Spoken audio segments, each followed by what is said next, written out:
Rizky melangkah perlahan di jalan yang gelap dan sempit. Udara di sekitarnya terasa berat, dipenuhi aroma busuk yang menyengat.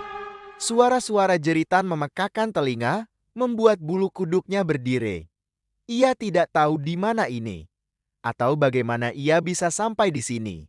Yang ia ingat terakhir kali adalah rasa sakit yang menghujam dadanya. Lalu kegelapan total. Tiba-tiba, sosok bercahaya muncul di hadapannya. "Selamat datang di alam akhirat, Rizky," ujar sosok itu dengan suara yang menggetarkan. "Aku adalah malaikat pencatat yang telah mengawasi setiap perbuatanmu selama hidup." Rizky terkesiap. Ia mencoba membela diri.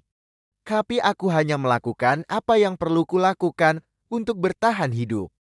Untuk mendapatkan kekayaan dan kekuasaan." Malaikat itu menjeleng, "Di sini tidak ada alasan yang bisa membenarkan perbuatan jahat." Seketika, layar besar muncul di hadapan mereka. Rizky melihat dirinya sendiri menipu rekan bisnisnya, mengkhianati asra wanita yang mencintainya, dan menindas orang-orang yang bergantung padanya. Setiap adegan membuat hatinya mencelos. "Kini saatnya kau merasakan akibat dari perbuatanmu," ujar malaikat pencatat. Rizky dipaksa melangkah di atas batu-batu tajam. Setiap langkah terasa seperti ribuan jarum menusuk kakinya. Ia menjerit kesakitan, tapi suaranya tenggelam di antara jeritan-jeritan lain yang memenuhi udara. Di tengah perjalanan, ia mendengar suara yang familiar. "Rizky," suara itu memanggilnya lirih. Ia menoleh dan melihat Azil, wanita yang dulu ia khianati. Wajahnya penuh luka dan air mata. "Azra, maafkan aku," teriak Rizky, namun Azra hanya menatapnya dengan pandangan kosong sebelum menghilang dalam kegelapan. Setelah berjam-jam yang terasa seperti selamanya, Rizky tiba di sebuah ruangan besar. Di sana, Azra muncul kembali.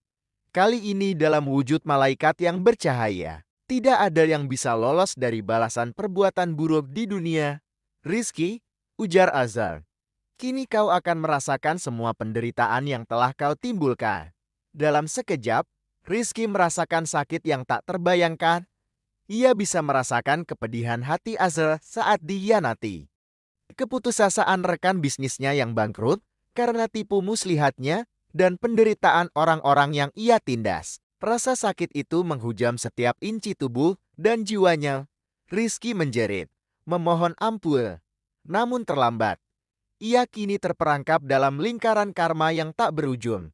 Sebelum kesadarannya menghilang sepenuhnya, ia menyadari satu hal, bahwa kehidupan tanpa niat baik hanya akan berakhir dengan penyesalan abadi. Dalam kegelapan yang menyelimutinya, Rizky akhirnya memahami bahwa tidak ada yang bisa lolos dari penghakiman Tuhan. Karma adalah hukum alam yang tak terelakkan, dan kini ia harus menanggung akibat dari setiap perbuatan jahatnya selamanya.